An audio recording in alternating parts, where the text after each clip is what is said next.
Hey sports fans, Coach Nick here, and welcome to B-Ball Breakdown. I went through last night's game between the Wolves and the Thunder, and there's a lot of things to go through. Pekovic was doing some serious work out of Adelman's offense, and it's great to watch it when you get guards like Alexei Shved, my new favorite guard, throwing dimes out of the nice motion that they're getting. On the flip side, you got to worry about Russell Westbrook's decision-making again. I know I've been talking about it ad nauseum, but it's still there, and he's rated very average as an offensive player, and a lot has to do with those decisions he's making. Down the stretch, when you're down in the fourth quarter on the road, Kevin Durant's got to be the guy that's shooting the first look, the second look, and the third look. And you know what? He's not getting those looks, and they're not running enough stuff either for him. So, a lot to go over. Check it out. Fresh from breaking out of his two-dimensional prison, Nikola Pekovic took full advantage of Rick Adelman's high post offense and the clever motion they get out of it to really dismantle the Thunder in the first half. The Wolves start in horns and they dribble the ball to the wing to initiate. That triggers sideline screen and roll and the Thunder ice, forcing Shved back to the baseline, but Ibaka can't help off of Kevin Love, giving Pekovic the wide open jumper. A straight pick and roll with Pekovic, and watch how slow Perkins is on that rotation to get back to his man. Same play, but they're going to watch that pass to Love on the weak side. So instead of going from Love to Pekovic down low, he goes right to Pekovic on the roll, no help. Again off of horns, by Pekovic doing a down screen, he gets perfect position down low under the basket against Collison. So when he posts up on the duck in, there's no double team, and Durant just stands there and watches him. And while Shved and Love do a two-man game on the right side, watch Perkins fall asleep on Pekovic and let him cut right in front of him for a layup. Alexei Shved is my new favorite guard. He has size, he can handle the ball, and he's got tremendous court vision and can make passes that most people can't see. On this screen and roll, the Thunder do it perfectly. They're containing, you got Collison in the right position, you got Durant also fine, but look at this amazing cross-court pass for the three. And watch the timing and accuracy with the left-hand pocket pass by Shved just by Russell Westbrook for the layup. What I love about Adelman's offense is it has so many options and you can run each of them organically. Remember here, he can hit the flare for Love, he can hit Pekovic to the basket, or the lob for Kirilenko from the weak side corner. While the Thunder offense overall is humming along at second in the league, Russell Westbrook is having a pretty average year, excelling only in the spot-up category. And here's some instances of decision-making that is holding him back.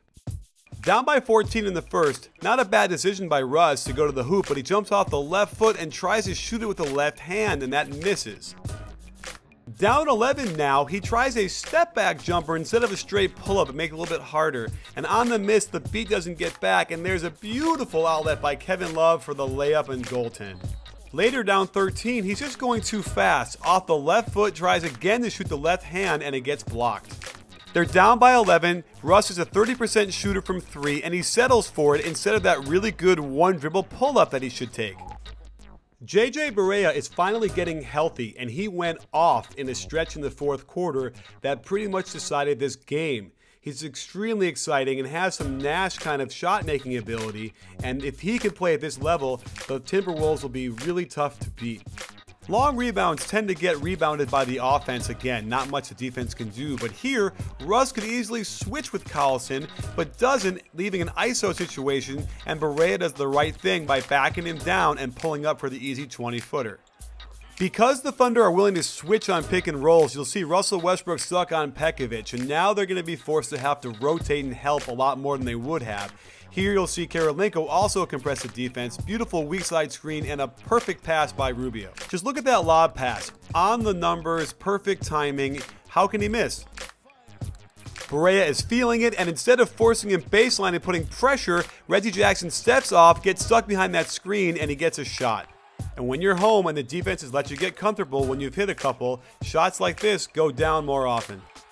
While the Thunder outscored the Timberwolves by 1 point in the fourth quarter, down the stretch at crucial moments, the Thunder could not get a stop and a great shot in consecutive possessions, and that doomed them ultimately, as well as their shot distribution in the second half. Here's a good example of Kevin Durant just standing there above the three-point line, not moving, and then Russ is going to compound the problem by pressuring the ball and not getting back. and that leads to a fast break and Durant has to foul. Down 5 with the Wolves on the run, you'll see Russell Westbrook holding his shorts in the corner, but that's a great ISO shot for KD. Here's great defense by Russell Westbrook to deny this pass from Rubio to the wing, and that ultimately forces Rubio into something he's not comfortable doing yet, driving, and they ultimately turn the ball over. However, on the transition, when you're down 3 on the road, you can't afford to miss layups like this. And this kind of a possession, when you're down by 6 on the road, where Russell Westbrook is going to dribble the ball 10 times and then shoot a shot in the lane and miss, isn't going to work. Plus, he'll come up needlessly to try and pressure after walking a little bit. Now, JJ Barea has got him beat and they get a foul. When they finally get Durant moving on a down screen, look what happens. Look at the shot he gets. And we've seen them yell at Sefolosha for not shooting the 3 when he's open, but I'm not so sure down 8 it's the best shot here in the 4th. Another pin down for KD, but there's no counter if he can't get the ball open, so he has to wrestle with Kirilenko for a while. When he finally gets it, it's a good move to get by him, but they're relying on the refs here to give them that call. So they're down by 11 and the clock is now working against them. You should only want Kevin Durant to get a shot or maybe Russ going to the hoop, but instead they kick it out to Sefolosha, who shoots the long 3 and it barely misses. But they get the ball back. There's no way Durant doesn't get a shot here, but instead he swings the ball out and Sefolosha is going to not get a call but still miss the layup. So you're down by 11 on the road, the clock is ticking, you need a great shot every time down. This is not a great shot. And on the ensuing possession, neither is this 10 dribble isolation on top pull up in the lane miss. And because they don't always play Perkins in the 4th quarters, Love can manhandle Kevin Durant down low and ice the game with free throws.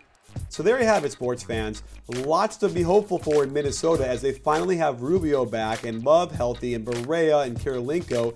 This is a pretty good team considering Khan had so many troubles putting together guys and picking guys in the draft for all these years. They've done pretty well for themselves. So if they can get the timing and the rhythm and trust going, they'll be a very tough team and no one will want to play them in the first round.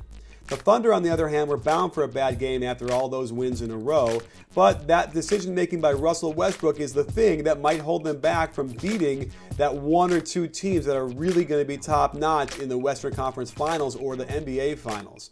So if they can overcome that and tweak their defense a little bit better, they can have a legitimate, serious shot at winning a championship. But if not, if Russell Westbrook continues to make those decisions that I'm showing you that are wrong, they're going to hold themselves back.